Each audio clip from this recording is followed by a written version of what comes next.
much, sir. Um, I can't say this is a dream come true because I've never imagined something like this. I didn't know it was possible. Because you've always been someone, I imagine that you're in a different part of the world and you're not reachable. But today you're right there. I was actually 2 feet away from you, so this feels surreal. And after coming into the industry, I've heard a lot of stories about you, how disciplined you are and how you approach a character. And one such stories was this that I heard and I was blown off. Apparently, a few years ago, you had to be part of a commercial for Coke, the Chota Coke, and your team had come over to put up a presentation. And when they came over, they asked you to play a Hyderabadi panwala. And at that point, the presentation was over, and you said, "What kind of accent do you want me to have?" And then they said, "Sir, just Hyderabadi panwala," and you ended up saying there are 6 different types, and they ended up taking notes and going that day.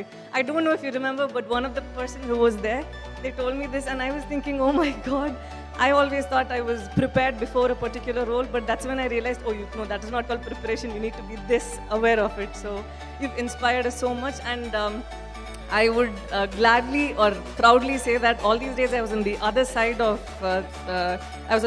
where I would listen to stories about you. So today I get lucky and I go home and I'll tell people I spent time with sir, and these are the stories I have to say. So thank you so much for today, sir. It's an honor that we have you here. Thank you very much. And Sai Pallavi, I know that you just spoke about rejecting a fairness cream endorsement. And you said that you also felt like different from the rest of the entertainment industry. Do you want to speak about how you came into the entertainment industry and why you felt different? It's just that we grow up seeing a lot of people who have perfect features, perfect body.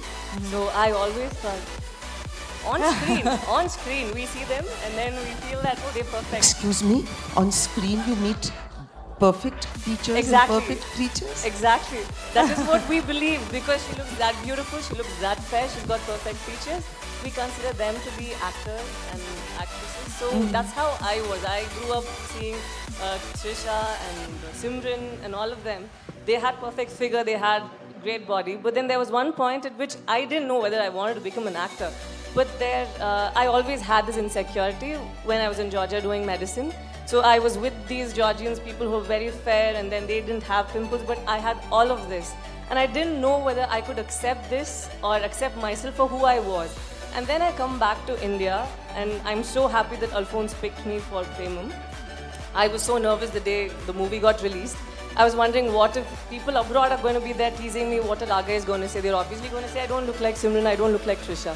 So this is going to be bad news for me. And then I ended up seeing tweets after I went back to Georgia. People were actually happy seeing someone in their own skin. And that made me feel so confident about myself. And then I wondered, okay, maybe that is all it is. Maybe if there's somebody up there, a lot of people will feel very happy about how they look. So that is how I felt when I got into the industry. And I'm blessed that I worked with directors who liked me in my own skin, and they did have me put on makeup before, say, pre-shoot. But then they saw that it was not the real me, and I couldn't emote as much as I did without makeup, so they asked me to take it off. So finally, this is where I am, and I'm personally very happy that I happen to be the one over here. Really, really. Generally look at the whole population and we think that there are few people who are mocking at people of this color, but honestly speaking, when I was in school and college, I grew up with friends who would look at a girl who had a darker boyfriend and say that, hey, you can actually do better. You're way out of his league. And when you see a guy with a girl who's a little darker, you end up saying, I think there's something else this guy is. What does he see in this girl? So we end up saying such things, and it's just nobody, no person who is there trying to make you feel bad. It's just us. We must have at some point of time passed that comment, and right now it's coming back to us. It's just a boomerang. So when we start putting out positive views about how we feel about others instead of pointing. And another thing is social media.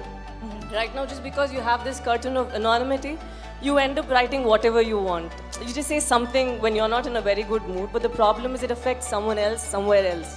So you have that power to actually create a change. Come on, I just told you that I felt insecure. I didn't see any of you.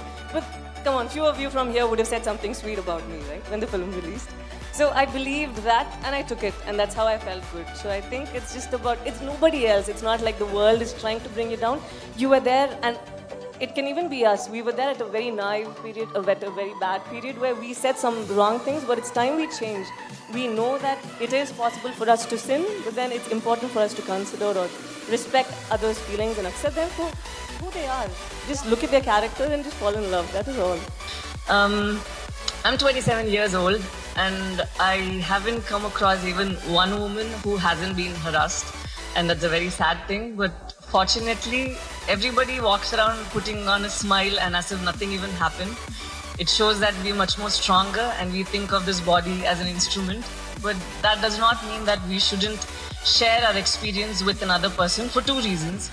One is that you don't want the offender or the perpetrator to do this to another person, and you just want people around to be aware of it. And most of the time it's from our, say, by our relatives or someone whom we know. So it's a sad thing again. And secondly, by sharing this experience with another person whom you trust or whom you love, say mom, dad, friend, your spouse, anyone, you end up feeling a little bit liberated, a little bit better, I hope, and not as traumatic as you did. So these are two things that I wanted to mention. But another thing was, apart from safety and asking for better punishment for the perpetrators, I think it's important for us to we are in a very beautiful time where we focus on equal pay, gender equality, and a lot of things. And I think it's important that we even stress on discipline. I know it's a word which you learned in school or in college, but honestly, it starts from homes. Notice how your children behave over a period of time, and you correct them. You can't put the burden on the society and on the cops, on the institutions that they are in for discipline. Because once you teach your children how to be, you teach them humility, you teach them how to be humane, I think that will make the world a better place. You have to be better examples, I think. We can't, because the people whom we talk about are not some random people somewhere on some corner of the earth. They are amongst us. And we ourselves at some point of time have been bad to another soul, but then we've moved on from that. It's because of what we've been taught from our childhood, or what we've observed since our childhood. How you treat your wife, and your kid sees how you treat your wife, and that's how the kid is going to grow up thinking, okay, that's how we treat a woman. How the kid is exposed to an environment where how they look at objectifying a woman, and that's how they end up thinking this is normal. So it's important, I think, instead of looking for ways to solve this problem, it has to start from within. Most of us are women over here, and I'm sure all of us will be great parents. But it's important for us to just not say copulate and just have children. It's our responsibility. Instead of hoping for having a kid who is going to become the next big thing, going to be the best in their industry or field or whatever, it's important for us to make sure that they are not a pain or some kind of a disturbance to themselves and the society. That is our responsibility. Adi mana badhyata. It's not like it's something which we have to do. It is our duty, because you've brought in a being into this world. Make sure that it does not cause any harm and leave it at that. It's okay. Whatever happens next is up to God and its own talent. So thank you so much for this opportunity. I hope I could just connect with you all in a level that I could from my own experience. And thank you so much for whatever you've all done to make us feel safe. Thank you so much again.